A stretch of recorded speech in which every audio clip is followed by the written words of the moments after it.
Why do some cultures have rugs on the floor and others have mats? We often assume that hot humid places will have breathable mats and cold places will have warm carpets. It's not wrong, but it's not the complete answer. For example, in Ladakh, you have carpets for these cold high altitude places. But you also have Persian rugs for a region that's famously dry and very hot.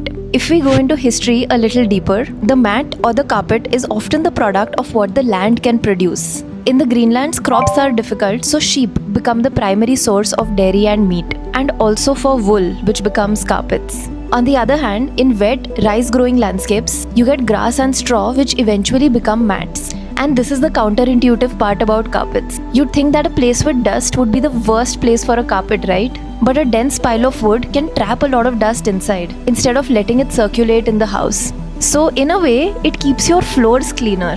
There's also another very interesting reason. It's whether or not your homes were temporary or permanent. In pastoral cultures like Kazakhstan, your home would literally travel with you. So a carpet had to do more than just cover a floor. It could be a place to sleep on, a wall covering, a room divider, storage, or even a transport to carry goods. So these carpets made from wool had so many different purposes. Now to compare that with rice-growing societies, they generally had a permanent home and the architecture was fixed. So these lightweight mats were generally used to sit, sleep, or eat. That's so cool, right? So today if you're buying one of these for your home, instead of just thinking what looks better, you can ask, what do I need my floor to do?